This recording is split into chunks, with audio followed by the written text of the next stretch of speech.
Le progrès est notre raison d'être depuis 2 siècles. Il a considérablement amélioré nos modes de vie. Il nous a aussi donné le napalm, les pesticides, les déchets radioactifs et le réchauffement climatique. Nous avons durablement altéré notre planète. Aujourd'hui, ça peut se lire dans l'atmosphère, dans les sédiments, dans les roches et dans les glaces.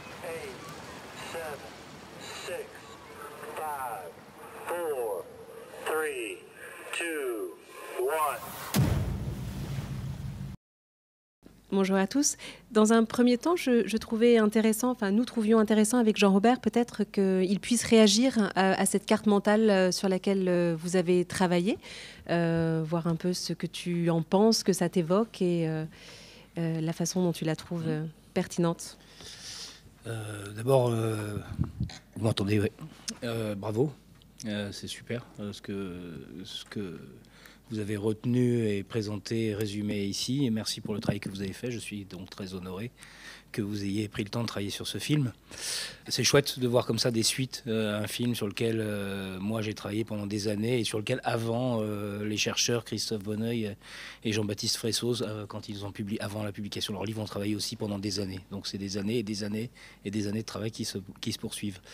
Sur la carte mentale, alors je suis vraiment très très heureux. Je vais essayer de ne pas répondre aux questions en même temps que vous m'avez posées, mais je suis très heureux que vous ayez décortiqué le film comme ça, puisque c'est très pertinent. Vous avez tout à fait vu la structure essentielle du film, les lignes de force, et dans le nuage de ressources que vous avez proposé, je suis très content qu'émerge, parce que moi j'en parle pas directement dans le film, mais évidemment son travail a énormément aussi influencé ce film. Je suis très content que vous citiez Andreas Malm et ses écrits. Parce que la question effectivement de l'anthropocène, moi quand je commence le film, elle est assez peu encore discutée publiquement. La recherche s'en est saisie depuis un moment déjà, en sociologie, en économie, et y compris même dans le milieu artistique, on commence à s'en saisir, mais la question n'est pas publiquement encore sur la table. Mais déjà très tôt, effectivement, avec les travaux de Malm, mais aussi d'ailleurs de Bonneuil et Fressoz, le concept d'anthropocène, il est remis en question très vite pour être éventuellement redéfini, précisé, et avec cette question au bout du compte qui est est-ce que nous sommes tous responsables, nous, entre l'homme, anthropos, ou est-ce que finalement la responsabilité est plutôt celle d'une petite partie de l'humanité, et notamment des pays, des régions du monde qui se sont construites autour du capitalisme industriel, d'où effectivement le concept d'Andreas Malm de Capitalocène. Et je suis content de voir que vous avez bien compris que tout le film essayait, en partant de l'anthropocène, de démontrer ça. Mais moi, dans le film, j'ai pas utilisé le terme et le concept de Capitalocène parce qu'il est très pointu, il demande explication, et je me suis dit que justement, il valait mieux que je parte sur un concept très généraliste qui commence à être publiquement déjà plus ou moins accepté et digéré, et que le film allait être le travail et le chemin qui allait permettre d'aller vers ce concept pour le public tout seul, vers ce concept de Capitalocène. Voilà pourquoi Andreas Malm et le concept de Capitalocène n'est pas traité dans le film. Mais je suis très content que vous ayez cité Andreas Malm. La deuxième chose, c'est que je vous remercie aussi d'avoir cité le film sur Total, parce que quand on fait un travail de réalisateur, de journaliste, d'enquêteur, comme moi je le fais depuis des années, un travail de documentariste comme ça s'inscrit dans un continuum. C'est pas une démarche, chaque film n'est pas une espèce de film isolé. Moi, ce que je fais, c'est pas des films de commande. C'est des films sur lesquels, par lesquels j'essaie de répondre à des questionnements, que j'ai, de répondre à des colères que j'ai parfois, des envies de comprendre d'autres fois. Et il y a une cohérence dans tout ça. Donc effectivement, le film sur Total, il arrive après celui-là. Bien naturellement, après avoir travaillé sur l'histoire, je me suis dit comment travailler sur l'actualité, sur l'ici et maintenant. Voilà. Et donc je me suis dit, je vais prendre la plus grosse entreprise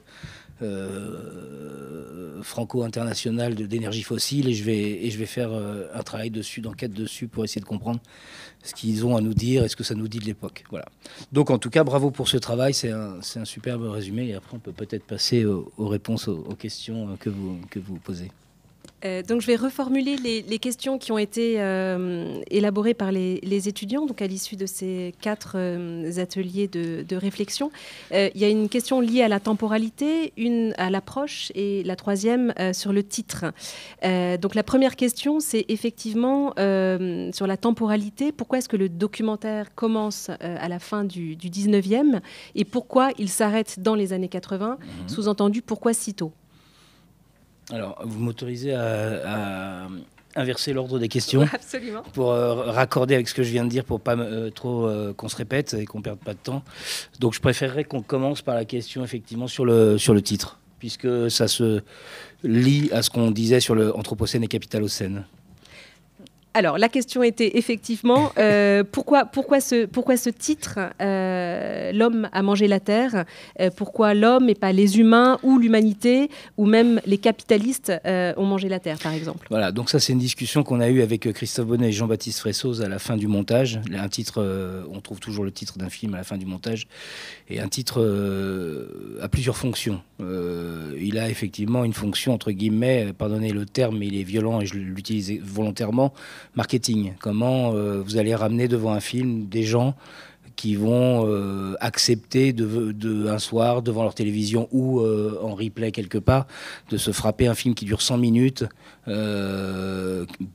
passablement complexe avec beaucoup d'informations dedans. On n'est pas dans du divertissement stricto sensu. Donc il faut qu'on ait un titre qui soit assez accrocheur et en tout cas le diffuseur est très attaché à ça. Donc on s'est posé plein de questions. Sur ce titre, où à un moment le film s'appelait, moi je l'avais appelé Une autre histoire du progrès, c'était le titre de Travail par exemple. Enfin il a eu plein de titres au fur et à mesure du processus de réflexion, et puis à un moment donné je suis arrivé à cette idée de l'homme a mangé la terre, et là on était embêté avec ce titre. Avec les deux chercheurs, avec Jean-Christophe et Jean-Baptiste et Christophe. On était embêtés parce qu'on se disait c'est exactement ce qu'on ne veut pas dire en fait. Le film, il ne dit pas ça. Il ne dit pas l'ensemble de l'humanité a mangé la terre. Il dit une petite partie de l'humanité, éventuellement à peu près 500 millions d'individus, ont participé à manger la terre. Oui, c'est effectivement le monde capitaliste, dans son organisation économique et industrielle, a produit les effets qu'on connaît maintenant. Donc on n'aurait pas dû l'utiliser comme ça, mais en même temps, si on commençait à préciser dans le titre trop, on était moins généraliste et c'était moins intéressant en tant que titre. Donc on a finalement, d'un commun accord avec Arte, décidé de garder cette idée-là. Et d'ailleurs, on a publié... On a continué le travail avec Jean-Baptiste et Christophe à l'issue du film, là, et on a publié cette année, en 2022, un livre qui est une adaptation du film. Alors ça commence à devenir compliqué, on va s'arrêter là après, parce que voilà, le film est une adaptation du livre de Jean-Baptiste et Christophe, pardon. Et donc on a fait ensemble une adaptation du film, qui est lui-même l'adaptation d'un livre. Donc on a fait un livre, mais un livre vraiment de documents, d'images, avec toute une recherche iconographique. Et là, on a décidé de transformer un peu le titre et de l'appeler « Nous avons mangé la terre ». Donc il s'appelle plus « L'homme a mangé la terre », mais « Nous avons mangé la terre », qui est peut-être plus juste, puisque le livre, il est là produit en Occident, pensé, fabriqué par des gens d'ici, de chez nous, du monde occidental. Donc on est peut-être un peu plus juste sur le titre. Voilà. Donc nous suivons avec la deuxième question, effectivement, sur la temporalité, de savoir pourquoi est-ce que le film commence à la moitié du 19e siècle et pourquoi est-ce qu'il s'arrête dans les années 80, sous-entendu aussitôt. Alors là, il y a deux choses importantes à comprendre. C'est que, donc, effectivement, on commence avec le début de l'industrialisation, et je suis assez rapide sur le début de l'industrialisation parce que je ne dispose que de peu d'images.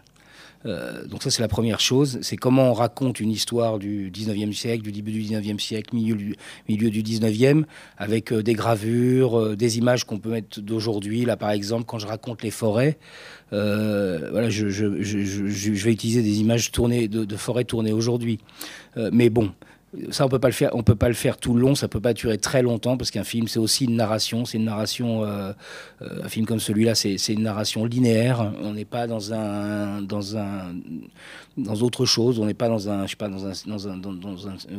du web où on peut circuler à l'intérieur du film de manière différente. Donc, on doit trouver une narration linéaire. Donc, il y a la problématique des images, quelles images on met, et faire un film entièrement à partir de gravures, ce serait extrêmement difficile et très soporifique au bout d'un moment. On pourrait utiliser, par exemple, sur un film comme ça, si j'avais déployé plus le 19e siècle, j'aurais pu utiliser de l'animation. Mais c'était pas le projet de ce film. Et un film, c'est aussi un budget et des budgets à tenir pour arriver jusqu'au bout du projet avec des niveaux d'exigence importants. Donc il faut réfléchir aussi en tant que réalisateur, ça paraît bizarre, mais avec les producteurs, on réfléchit aussi où on met l'argent dans le film pour pouvoir aller jusqu'au bout du film. Ça fait partie aussi de notre travail. Donc voilà, j'étais assez court sur le 19e pour déployer vraiment toute la démonstration au moment où ça s'accélère sérieusement, c'est-à-dire au début du 20e. Et là, au début du 20e, on commence à voir des images en mouvement. Donc les premières images les plus anciennes qui sont dans le film sont des images de 1908. C'est les paquebots qu'on voit en mer à un moment donné. Donc ça, voilà, on est allé chercher très loin dans les fonds, sur des images très anciennes. Et là, ensuite, tout le film se déploie autour de l'ensemble de ces images du siècle. Pourquoi je m'arrête dans les années 80 ? En fait, je vais vous donner une réponse toute simple, peut-être inattendue, mais je m'arrête dans les années 80 parce qu'à ce moment-là, au montage, c'est des mois et des mois de montage, un film comme ça. C'est très très très long. C'est 6 mois de montage. Enfin, c'est 6 mois de montage étalé sur... c'est pas 6 mois en permanence, mais c'est étalé sur 6 mois et c'est 4 à 5 mois complets, étalé sur 6 mois. Voilà, le film lui-même, c'est 2 ans et demi, 3 ans de travail à temps complet pour moi. Mais j'arrive à la fin, à un moment dans le montage, dans la fabrication du montage, qu'on appelle la première version, le bout à bout. J'arrive dans les années 80 et je suis déjà à l'époque 120 minutes de film. Donc ça fait déjà 2 heures. Le projet, là, sur ce film-là, c'était pas de faire une série. Je pourrais vous expliquer pourquoi, mais bon, en documentaire, mais je vais pas rentrer dans ces détails-là maintenant. Mais donc, je me suis dit, là, je suis déjà à 120 minutes. C'était un peu étendu, le film un peu étalé. Il demandait à être un peu resserré encore. Mais c'était déjà 120 minutes. Donc, j'étais déjà trop long. J'étais déjà dans les années 86. Il fallait que je rajoute toute l'époque néolibérale, depuis la dérégulation des marchés, et que je recommence à déployer, comme ce que j'ai déployé comme raisonnement dans le film, notre époque, les 30 dernières années, je pense qu'il nous aurait fallu encore 1 ou 2 heures de plus, ou 3 heures de plus pour le film. Donc c'était pas possible. Donc je me suis dit, et je vais m'arrêter dans cette période charnière, fin du keynésianisme, début du néolibéralisme, ouverture de l'économie de marché de manière sauvage, Reagan-Thatcher. Je vais conclure à ce moment-là, et puis après, dans les années qui viendent, on verra pour la suite. Et donc la suite, c'est que voilà, je suis en train de travailler. Tu peux nous en dire un peu plus peut-être sur la suite ? Depuis, j'ai profité pendant le confinement, j'étais en train de faire le film sur Total. J'avais commencé le film sur Total en 2019. Le confinement est arrivé, donc je me suis retrouvé avec beaucoup de films sur Total avec pas mal de tournages étrangers. Donc je me suis retrouvé en attente. Et donc j'ai profité du confinement pour écrire, on va dire, le 2e opus de ce film-là, de L'homme à manger à terre, qui commencerait dans les années 70, qui impose un petit flashback, un retour en arrière dans les années 50, mais je vous raconte pas tout le film, vous inquiétez pas, et qui va déployer effectivement toute la suite de l'histoire, donc des années 70 à aujourd'hui, avec un axe légèrement différent, qui va être qu'est-ce qui fait qu'à partir des années 70, on ait suffisamment de données scientifiques sérieuses, constructives, précises, pour qui permettent de faire prendre conscience au grand public, et à la classe politique, aux dirigeants, aux décideurs de la problématique environnement et CO2, environnement, biodiversité, CO2, enfin l'ensemble des problématiques environnementales. Comment ça se fait qu'à ce moment-là, on a tout déjà en main ? On a fait que préciser, énormément précisé depuis, mais on n'a fait que préciser. Comment ça se fait qu'on a tout et qu'en 50 ans d'histoire, il ne s'est rien passé à part une aggravation de tous les phénomènes ? Comment expliquer historiquement, comment trouver un chemin narratif, une histoire comme celle de L'homme à manger la terre, qui me permettrait de raconter au fond les échecs des alertes environnementales depuis 50 ans ? Quelle est la part là-dedans des systèmes, de l'énormité des systèmes techniques qui font qu'on est engagé dans des systèmes productivistes dont on n'arrive plus à sortir. Quelle est la part là-dedans des impérialismes, encore une fois? Quelle est la part là-dedans des problématiques, des questions économiques et de la puissance du néolibéralisme et des affaires et des intérêts de certains? Voilà. Comment raconter, quelle est la part de la montée en puissance du climato-scepticisme qui s'installe progressivement dans plusieurs secteurs de la société, de la pensée, un peu partout dans le monde. Voilà. Comment raconter une histoire? Donc c'est cette histoire sur laquelle je travaille depuis plusieurs années à l'écriture. Et j'ai rembarqué Jean-Baptiste et Christophe avec moi sur cette histoire, même si c'est pas directement des sujets sur lesquels ils ont travaillé sur un livre. Là, on n'est plus dans l'adaptation d'un livre, on est toujours un peu dans un film essayiste, comme ça, mais on le construit en marchant, on le construit pas à partir d'un document déjà existant de chercheurs. Et pure curiosité, du coup, est-ce que c'est un film qui, sur la forme, ressemble à L'homme a mangé la terre, c'est-à-dire s'appuie sur des archives, ou est-ce que c'est davantage des interviews d'experts, de spécialistes? Alors, je ne sais pas encore exactement. Je suis en train de vraiment de réfléchir à ça. C'est très compliqué parce que les archives des années 70, 80, enfin des années 70 sont encore bonnes. Les archives des années 80, on a une période de 10 ans où on a des archives qui sont d'une qualité esthétique catastrophique. C'est vrai, il y a une espèce de précipice, la fin de la pellicule, en fait, et l'arrivée de la vidéo, le début de la vidéo, avec des qualités de vidéo qui sont tout à fait catastrophiques. Ce sont des images qui sont de très mauvaise qualité, qui se sont très mal conservées. Elles existent, hein, mais vous en avez un exemple, par exemple, dans le film, là, si vous l'avez bien regardé, il y a l'image de Carter, qui parle devant 60 millions de téléspectateurs. On voit quasiment plus ses yeux, sa bouche. L'image est complètement... Là, ces images se sont très mal conservées. Donc moi, je vais arriver dans le film sur une période qui est esthétiquement, pour moi, qui est un cinéaste important, assez difficile à utiliser. Après, parfois, les défauts d'une image, ça date, une époque, ça montre, ça peut aussi être intéressant. Si on arrive à la travailler au montage, justement, ça dit d'autres choses aussi. La montée en puissance de l'électronique, je ne sais pas. Il faut voir comment ça peut rentrer dans le récit. Mais voilà. Et puis, je suis sur une période quand même plus contemporaine, de l'histoire vraiment contemporaine, sur ce moment-là. Et il y a encore des acteurs qui sont intéressants. Il y a des acteurs qui sont intéressants, qui ont participé, qui ne sont pas forcément des, entre guillemets, ce qu'on appelle des experts ou des chercheurs spécialisés sur ces questions-là, mais qui ont participé à l'histoire. Et donc peut-être que ces personnages, je vais quand même les faire rentrer dans le film. Mais j'aimerais bien réussir à ne pas rentrer dans un film à narration classique, c'est-à-dire interview, archive l'une sur l'autre. J'aimerais bien trouver une manière, s'il y a des personnages que je filme de manière contemporaine. Je pense à un, par exemple, qui s'appelle James Hansen, qui est un mathématicien de la NASA, qui a 80 ans aujourd'hui, et qui est un des premiers, on va dire, scientifiques de très très très haut niveau, qui alerte sérieusement, qui essaye d'alerter, de secouer le gouvernement américain sur la problématique du CO2, en disant déjà à la fin des années 80, milieu des années 80, qu'on aura 4 degrés de réchauffement à tous les coups.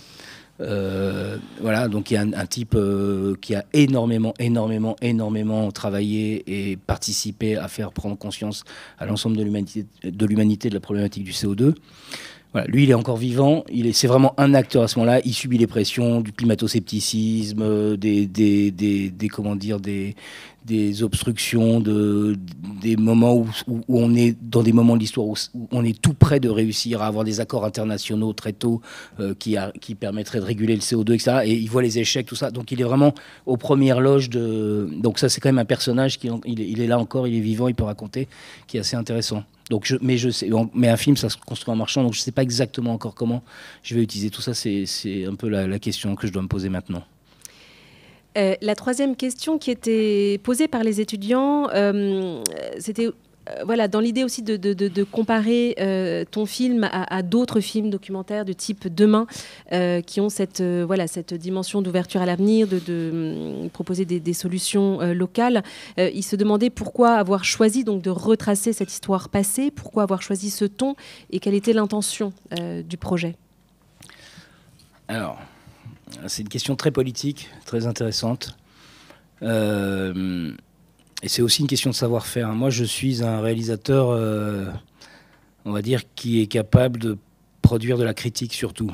Malheureusement, je ne suis pas un réalisateur qui est capable de produire des films de solution. Je ne sais pas très bien faire.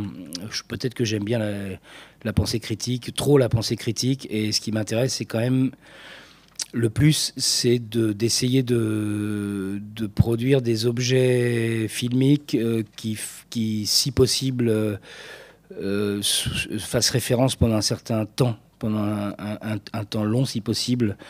Voilà. Donc, et je me suis très vite dit que quand j'ai commencé à m'intéresser aux questions environnementales, comme ça, comme vous vous y intéressez dans mon coin, je me suis très vite dit que en fait, moi, c'est pas qu'il y avait toute une histoire, et notamment quand je suis tombé sur le livre de Jean-Baptiste et Christophe, je me suis dit, mais en fait, moi, c'est pas du tout l'histoire que j'ai entendue à l'école, quand j'étais à l'école, quand on me racontait à l'école la révolution industrielle, etc. Bon, moi, je suis pas passé par l'université comme vous, mais donc, en tout cas, ce qu'on m'a raconté de la révolution industrielle en cours d'histoire, etc., j'avais pas du tout, j'ai vraiment l'impression dans les années 80, on m'avait pas raconté la même histoire. Et c'est pour ça que j'avais appelé ce travail au départ une autre histoire du progrès. Je me suis dit qu'il fallait absolument que je raconte cette histoire différemment, qu'il fallait essayer de produire de manière linéaire, parce que là, ce livre, c'est pas du tout raconté pareil. C'est pas du tout travaillé de manière linéaire, c'est travaillé de manière thématique, mais que ce serait intéressant dans un film de raconter une histoire linéaire comme ça qui permette à des jeunes, à des moins jeunes de réfléchir à ce qui vient de se passer et qu'au regard et qu'avec une exposition comme ça intense, puissante de l'histoire, ça permettait d'avoir une lecture de ce qui se passe aujourd'hui plus intéressante. Donc je voulais faire ce film-là pour effectivement que ce soit un outil critique qui puisse permettre d'alimenter du débat autour des questions environnementales et éventuellement du débat. Et dans le débat, on peut parler des solutions, de questions qui sont peut-être qui peuvent paraître plus constructives parfois. Mais bon, on est ici à Saint-Denis dans une fac qui a beaucoup produit de la critique, donc c'est logique qu'on soit ici. Et justement, est-ce que tu peux revenir sur le travail d'adaptation du livre et le travail avec les deux chercheurs, puisque tu viens de le dire, hein, c'est un ouvrage thématique, le film est linéaire et chronologique.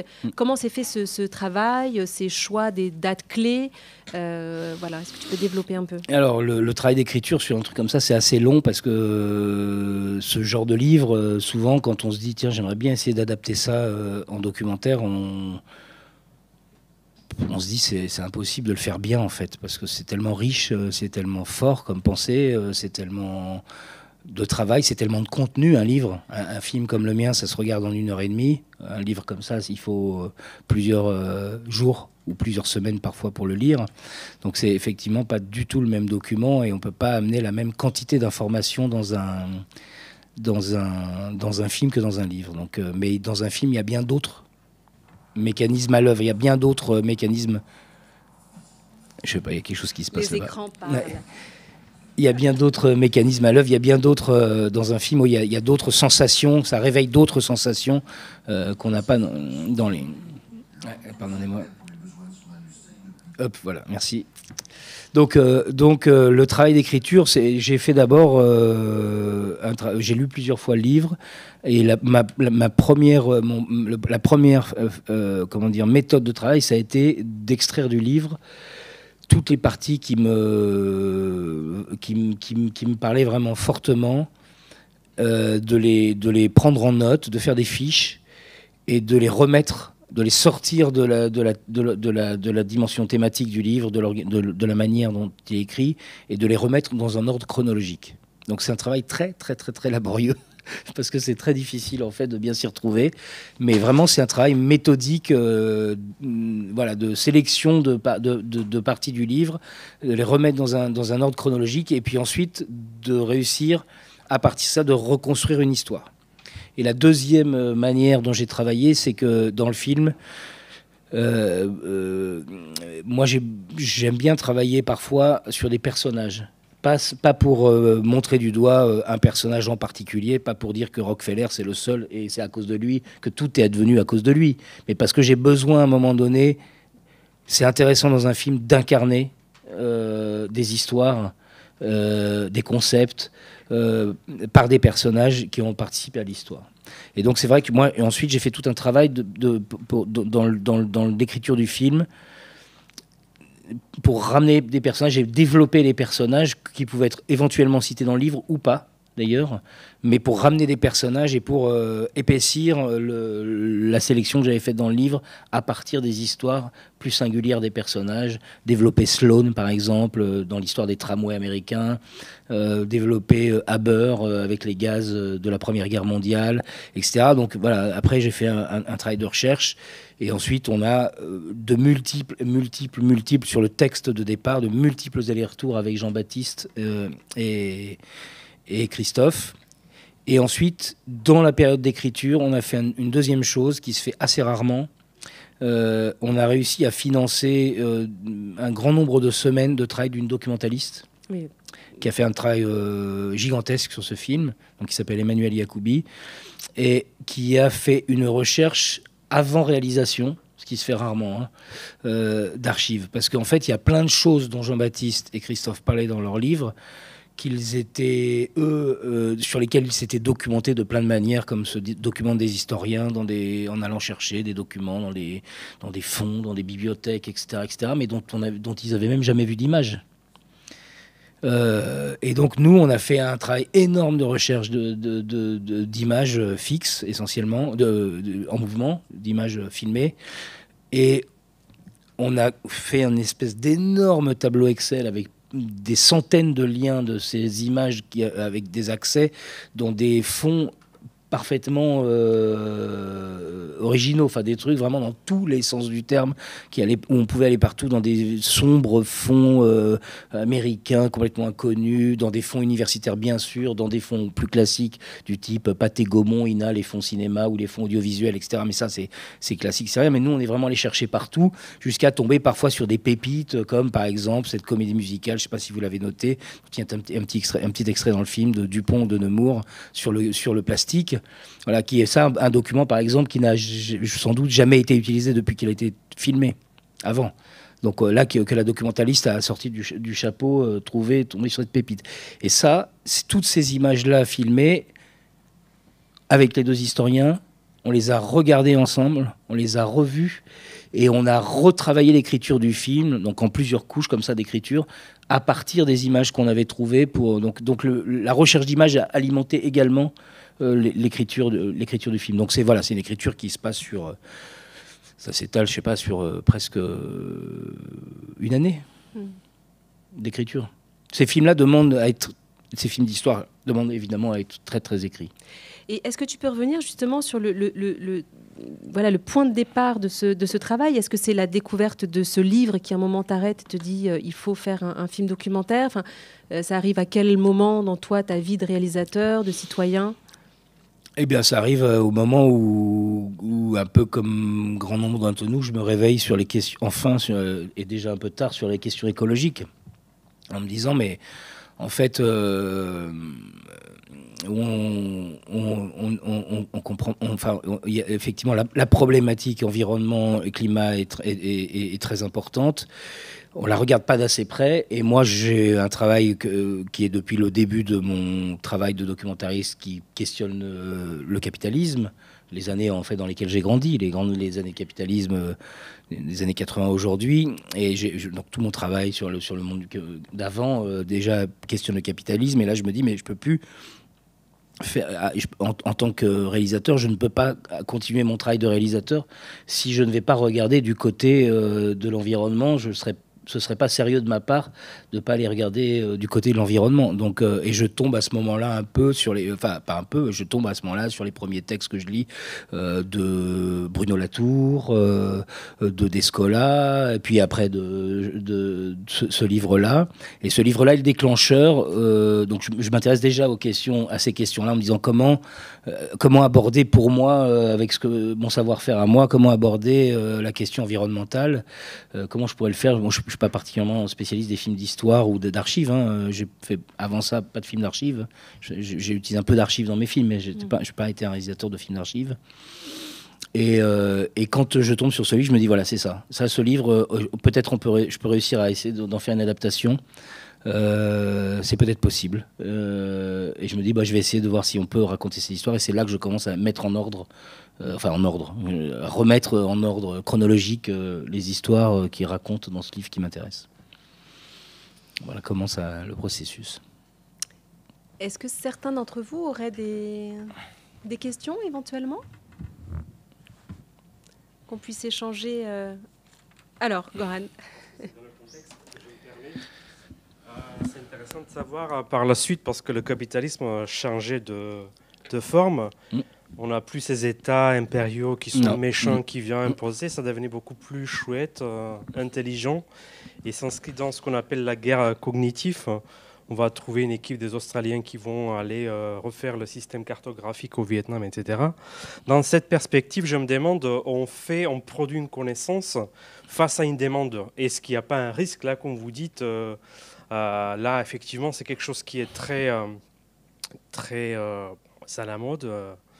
Enfin, on essaie de réveiller les esprits. Mais vous savez, il y a Rockefeller, vous l'avez mentionné, la fondation, il n'y a pas de problème, on vient, on vous fait l'étude, on vous fait. Là, c'est qu'est-ce que de point de vue de la guerre cognitive, c'est-à-dire on produit une connaissance, un savoir face à un besoin. Donc, qu'est-ce qu'il y avait vous avez réfléchi un peu. C'est pour ça que moi je pense qu'il est plus utile, ça va peut-être choquer certains, mais je pense qu'il est plus utile de produire un savoir critique qu'un savoir de solution. C'est pour ça que moi quand je fais un film comme celui-là, c'est un film effectivement qui essaie de produire de la critique. Pourquoi je dis ça? Parce que si on regarde le capitalisme tel qu'il est aujourd'hui, et si on regarde par exemple depuis même les années 90 sur la question environnementale, à partir de l'invention du concept de développement durable, on voit bien, donc qui est un concept éventuellement positif, très intéressant en somme toute, mais qui est un concept positif, on voit bien comment le monde économique, et notamment l'industrie, se saisit. Alors ils mettent un peu de temps, hein. Et là on arrive maintenant au moment où ils commencent à être alertes sur la question.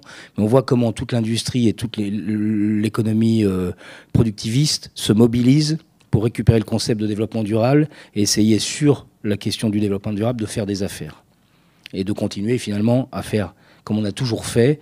Et on vous vend maintenant effectivement des idées où il n'y a plus une voiture, où il n'y a pas une étiquette éco-machin, Total fait sa communication autour des énergies renouvelables, à quel point ils sont engagés dans le changement climatique, dans la problématique de la crise climatique. Il n'y a plus une entreprise sur Terre quasiment qui n'est pas à fond dans ces concepts-là, c'est-à-dire qu'il n'a pas absorbé la critique. C'est toute l'histoire du capitalisme d'ailleurs, hein.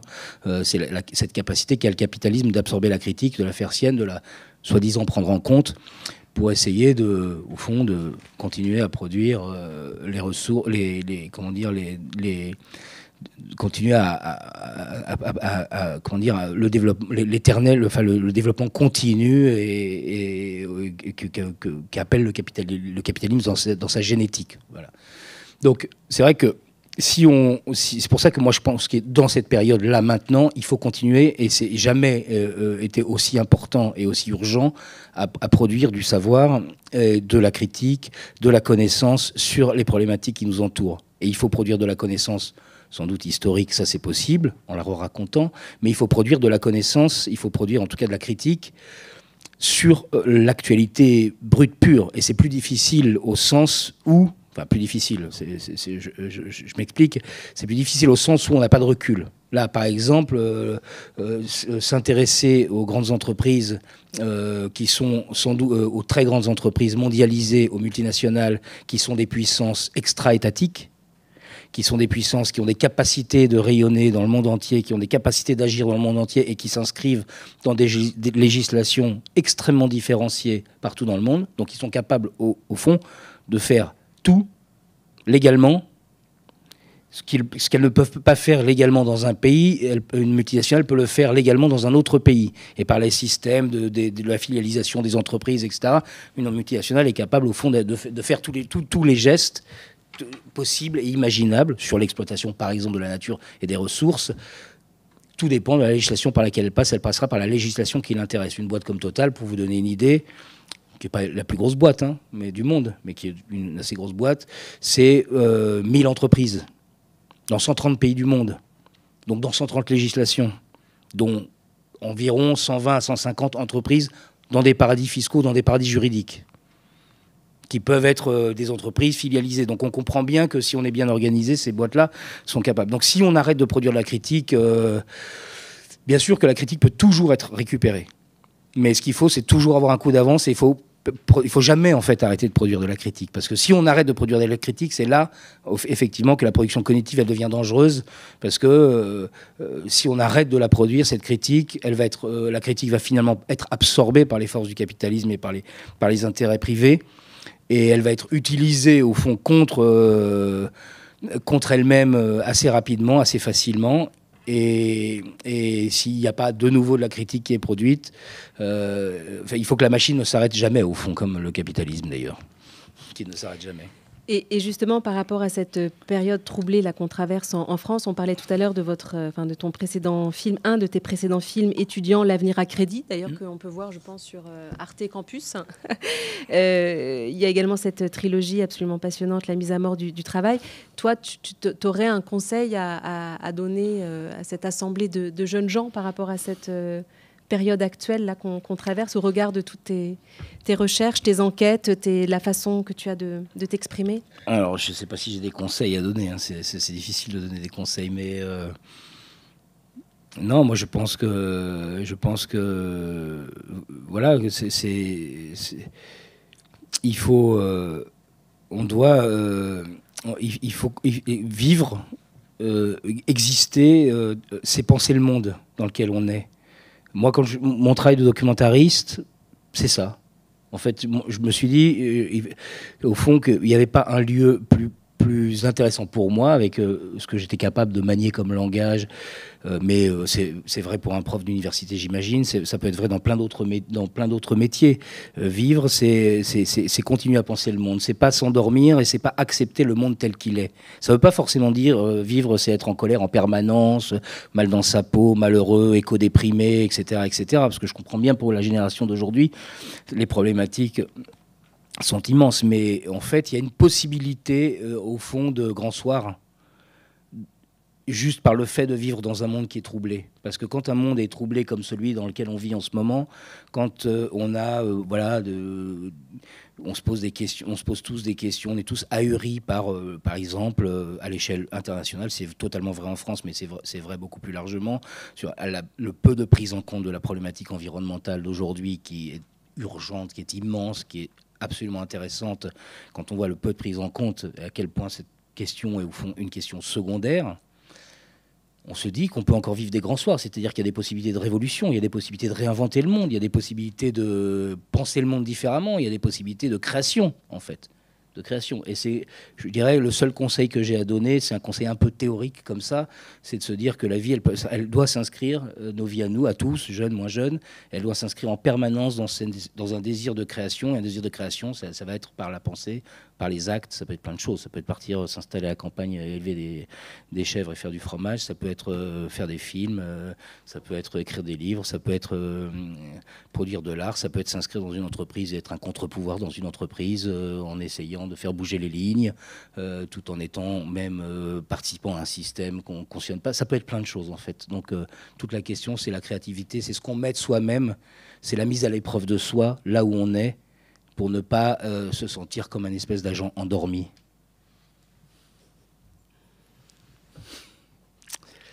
Est-ce que vous avez des questions ?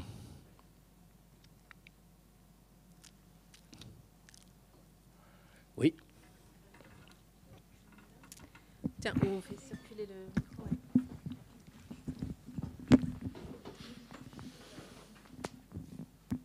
Merci. Non, c'était juste pour revenir, je ne sais pas si on a... Mais je trouvais que la question par rapport à l'image des corps masculins et de savoir si dans les archives... On n'a pas répondu à cette question, absolument. Je me permets. C'est très intéressant. Alors, donc effectivement, donc d'abord, les corps masculins, il n'y a pas que des corps masculins, parce qu'il y a 2 jeunes filles qui courent sur les plages. Peut-être on peut reformuler la question. C'était pourquoi dans le film L'homme a mangé la terre, pourquoi les corps masculins sont en surreprésentation par rapport aux corps féminins? Voilà. Non. Donc bon, mais la jeune femme qui a posé la question a partiellement et assez bien d'ailleurs répondu à la question avec plusieurs propositions d'idées. D'abord, qu'est-ce que j'utilise comme image? J'utilise beaucoup moi d'images, puisque c'est de ça dont on parle dans le film, de l'industrie. Donc dans l'industrie, c'est pas vrai partout, mais dans l'essentiel de l'industrie, c'est pas vrai dans les filatures. Mais les filatures, j'ai pas utilisé d'image des filatures, mais si on est sur les images du charbon, des mines, de l'exploitation des ressources pétrolières, ou même dans des images du nucléaire, où on a des groupes de scientifiques, effectivement, là on a une population qui est une population d'hommes. Dans les mines, les femmes travaillaient dans les mines. Il y a un plan où on voit des femmes qui travaillent au charbon au début du siècle en Angleterre, et elles sont très habillées, contrairement au corps des hommes qui sont nus, qui sont au fond des mines, et on les voit, ils sont torse nus, effectivement, avec le corps masculin.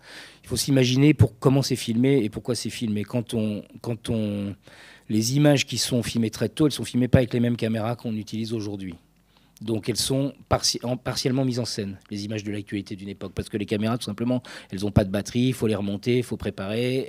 On a des pellicules qui sont très peu sensibles, et donc on travaille différemment. Donc il y a une volonté à ce moment-là, quand on filme par exemple les ouvriers du charbon. On peut imaginer, ces images-là sont tournées avec sur des vrais lieux d'exploitation du charbon en Angleterre. Elles sont tournées avec des vrais ouvriers, mais c'est quand même des images qui sont pas faites comme celles qu'on peut produire aujourd'hui. Elles sont entre guillemets mises en scène.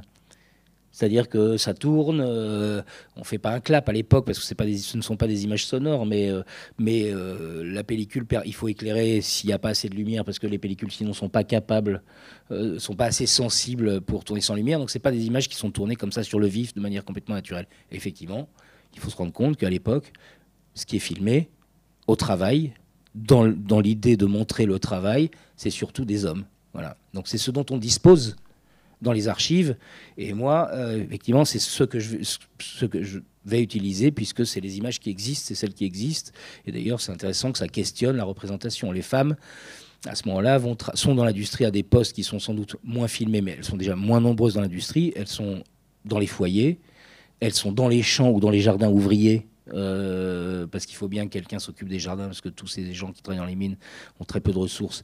Donc il y a aussi les jardins ouvriers, donc les femmes s'occupent sans doute de la maison des enfants et des jardins à l'époque, et sont effectivement pas représentées. Plus tard, dans les années 50, quand je filme le nucléaire, là, force est de se rendre compte que l'essentiel des comités scientifiques autour de Oppenheimer et tout ça, enfin des gens qui s'occupent du projet Big Mama et des premiers essais nucléaires de Trinity, là, du projet Trinity, on voit effectivement dans les images que des hommes, que des scientifiques hommes qui participent, qui sont là. Bon. C'est un fait, c'est comme ça, c'est les images historiques.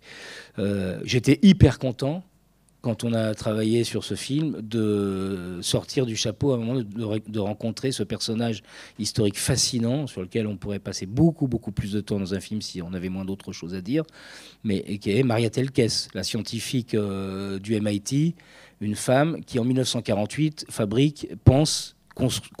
construit une maison autonome en énergie à 75%.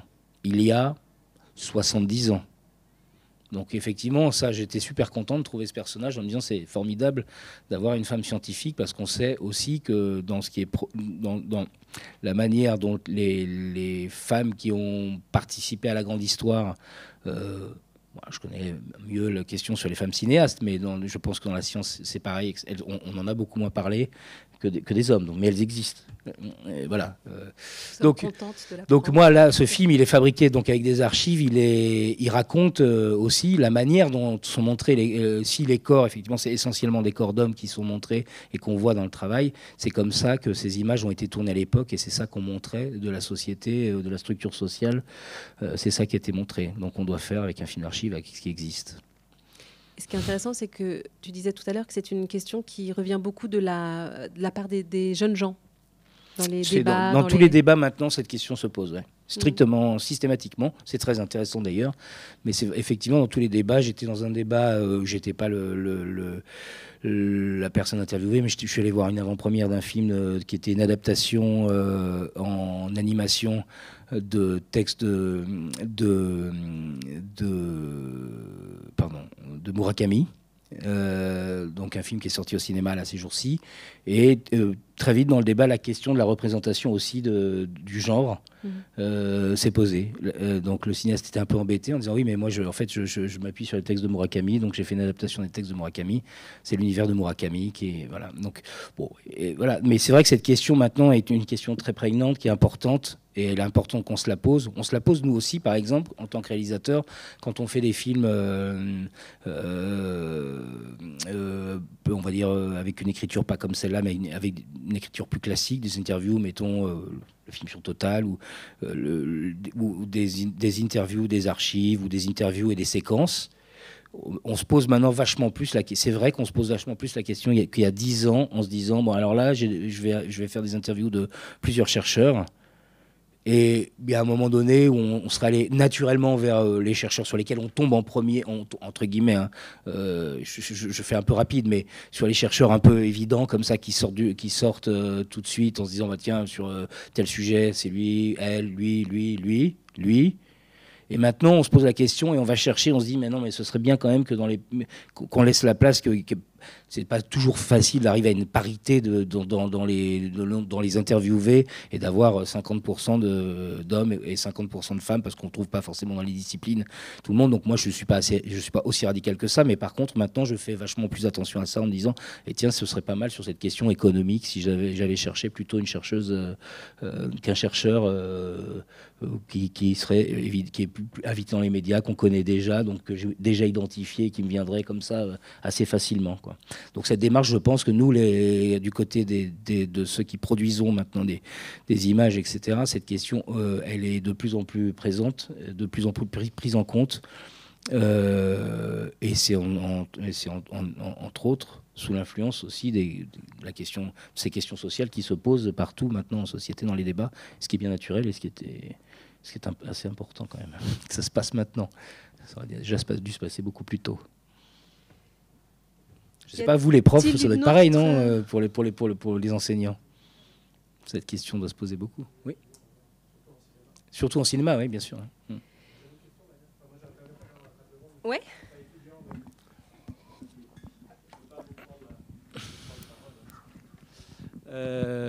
Donc, comme on a peu de temps tout à l'heure, donc je me permets de prendre la parole. Je vous en prie. Effectivement, j'ai bien vu et revu le film, et j'ai entre les mains, voilà, Nous avons mangé la terre, que vous avez à la bibliothèque ici à Paris 8. J'ai vu qu'à l'intérieur, il y avait l'affiche du Soleil vert. Ouais. De Richard Fleischer, et donc, qui est un grand film sur la surpopulation et les effets aussi environnementaux, etc. Et je me demandais si dans votre... vous avez parlé beaucoup de recherche, d'enquête, mais s'il y avait des films, justement, fiction ou documentaire, qui vous accompagnaient dans votre... Dans celui-là. Dans celui-là, oui. J'ai pas vu les autres, moi, pour ma part. Est-ce que vous n'avez pas deviné un film qui aurait pu m'inspirer ? Bah, je sais pas. Il y a un film quand j'ai fait ce film, c'était un film assez difficile à construire, et parce que c'est un film de montage. C'est une grande fresque, comme ça, 200 ans d'images. C'est des films pas faciles, à thèse, etc. Et j'ai au début, la question d'avoir des interviews dedans, etc., se pose. En fait, au début, la question d'avoir des interviews dedans ne se posait pas. Je voulais pas. Je voulais faire un film 100% archives, être que dans les archives. Et puis, j'ai commencé excusez-moi, je rentre un peu dans les cuisines de fabrication du film, mais donc après quasiment 2 ans de travail sur l'écriture, etc., sur les recherches d'archives et tout ça, on commence le montage avec un monteur qui s'appelle Talzana, qui est un extraordinaire monteur. Et on travaille un mois et demi, et là au bout d'un mois et j'y arrive pas. Et je trouve pas l'écriture du montage. Ça marche pas. Il y a quelque chose qui va pas, etc. Et ça va tellement pas que ça vous met dans des grands doutes à ce moment-là, parce que c'est un peu, il y a quelque chose d'un peu, c'est pas que technique le montage, c'est un peu magique. Voilà, on essaye, on produit 10 minutes, 15 minutes, 20 minutes, puis on revient dessus, puis on recorrige, et c'est toujours mauvais, quoi. Et là, c'était mauvais. Et donc, je me dis, mais en fait, je n'arrive pas à faire ce film. Je ne vais pas réussir sans mettre des interviews, structurer le film de manière plus classique. Donc je me dis, il faut que j'arrête tout, que j'arrête le montage, je reparte en tournage, que je réfléchisse d'aller effectivement filmer Andreas Malm, Philippe Descola, etc., Bruno Latour, et tout ça. Et quand même avec une réticence en me disant, mais est-ce que j'ai vraiment besoin de ça si les images pouvaient parler, parce qu'en plus c'est des images qui racontent aussi l'histoire du cinéma direct, etc. Et donc pour moi, je suis attaché à ça. Et à ce moment-là, il y a quand même depuis le début un film qui m'obsède, qui est sans doute le tout premier film, on va dire, documentaire environnementaliste de l'histoire, qui s'appelle Koyanis Katsi. Et qui est pour moi une référence, un film total, un sublime film, quoi, que j'invite tous les étudiants qui sont ici à voir absolument. C'est un film visuellement extraordinaire. C'est 1h30 d'images de la nature, du monde industriel, de la population mondiale. C'est un film très inspiré, comme Soleil Vert, dans la même époque, par les rapports du Club de Rome, etc., etc. C'est un film qui doit dater du début des années 80, je dirais. C'est ça, oui. Ouais. Et donc, j'ai Koyanis Katsi en tête et je me dis, franchement, cette écriture, ce qu'il a fait, alors c'est 1h30 de musique de Philippe Glass. C'est un film sans parole. C'est 1h30 d'images ou 2 heures, je ne sais pas, avec une partition continue, sublime de Philippe Glass. C'est un ovni, hein, c'est un film cinématographiquement, c'est un ovni, et c'est une sorte de trip énorme de rentrer dans ce film, quoi. Voilà. Et donc, j'ai ce film en tête. Et là, j'ai plus de monteur. Je me remets un peu à la table de montage tout seul, avec un peu les images que j'ai, les archives, etc. Je bricole les trucs. Je filme mes filles qui sont dans le film, qui sont petites à l'époque, sur une plage de Normandie, etc. Dans cette période où je me pose des questions sur l'énorme ratage que va être ce film. Et je ramène tout ça. Enfin, je commence à bricoler un peu sur la table de montage, ça pendant quelques semaines, avec Koyanis Katsi en tête, en me disant comment je peux faire pour, par exemple, j'essaye des choses, mélanger le noir et blanc, la couleur, mélanger les archives anciennes, je commence à ramener des plans d'aujourd'hui un peu, que j'ai filmés, que j'ai ramené d'autres tournages que j'ai fait avant, donc voilà, sur le monde du travail, sur des plans de foule, de masse, etc., etc., très inspiré par Koyanis Katsi, comme ça, je commence à chercher ça. Et là, je me rends compte, en essayant des trucs, que j'arrive à bâtir 15 minutes, qui ne sont pas encore ce film-là, mais en fait qui fonctionnent bien sur l'écriture cinématographique. Et je me dis, en fait, j'ai pas besoin des interviews, j'ai trouvé l'écriture, ça va être ça, et donc je retourne voir mon monteur, on reprend le montage pour de vrai, après 2 mois d'arrêt quand même complet, pour moi, de descente en angoisse complète, parce que vous êtes tout seul à ce moment-là, hein, quand vous êtes réalisateur, il n'y a plus personne, vous êtes tout seul en vous disant comment je fais ce film, ça fait déjà 2 ans que je travaille, mais là je ne sais plus du tout. Enfin voilà, c'est la vie interne d'un réalisateur ou d'une réalisatrice. Et donc je trouve cette écriture, et ce qui nous permet après, avec l'aide en plus, le talent du monteur, ce qui nous permet de faire ça, d'être par exemple dans un moment du film, raconter la Seconde Guerre mondiale, pas pour raconter la Seconde Guerre mondiale en termes de c'est quoi les tranchées, les morts, les poilus, les gueules cassées. C'est pas ça qui nous intéresse dans ce film-là. Ce qui nous intéresse, c'est comment la Première Guerre mondiale va impulser une énorme puissance à l'industrie en mettant avec un déversement gigantesque d'argent dans l'industrie qui va faire que ça va transformer ensuite l'industrie, qui va pouvoir utiliser ensuite la recherche et la production de guerre pour l'appliquer dans le civil, à travers les gaz pour le traitement des insectes et des nuisibles, etc. Enfin, l'invention des chars de la Première Guerre mondiale qui vont servir d'abatteuses, de grumiers ensuite, qui vont influencer toute l'exploitation, qui vont permettre d'agir sur l'exploitation massive des forêts, etc. Enfin, tout ce les parachutes, les filets le nylon, l'invention du nylon, les filets de parachute, qui vont servir après à la fabrication des filets de pêche, etc. Toutes ces questions-là, ce qui se passe dans la Première Guerre mondiale, c'est ça qui nous intéresse. Et là, ça me permet, cette histoire de montage, de passer d'images de la bataille de la Somme, où on raconte la Première Guerre mondiale, on voit les explosions de la Somme, qui sont, comme je vous disais tout à l'heure, par exemple, là, la bataille de la Somme, des images entièrement remises en scène, avec les vrais militaires de la Somme, sur le terrain de la Somme, mais après la bataille de la Somme, parce qu'on n'a pas des caméras à l'époque qui permettent de filmer la bataille de la Somme en direct. Donc c'est marrant, on est à la fois dans des images documentaires, mais dans des images de fiction, dans ces images-là. Et ensuite, de la bataille de la Somme, de passer, en continuant, alors que la voix continue sa narration, de passer basculer de la bataille de la Somme en continuant à raconter la Première Guerre mondiale et l'industrie de la Première Guerre mondiale sur des images aériennes d'aujourd'hui, du Dieselgate, avec les champs gigantesques de Volkswagen qui ont été rappelés au moment du Dieselgate aux États-Unis. Alors j'ai pas besoin je dis pas dans le film que c'est les images du Dieselgate, que c'est les Volkswagen qui ont été rappelés par l'industrie parce qu'on s'est rendu compte que Volkswagen avait trafiqué ses analyses de moteurs et qu'en fait les véhicules étaient plus polluants, etc. Mais par contre, ces images, elles sont là pour ça.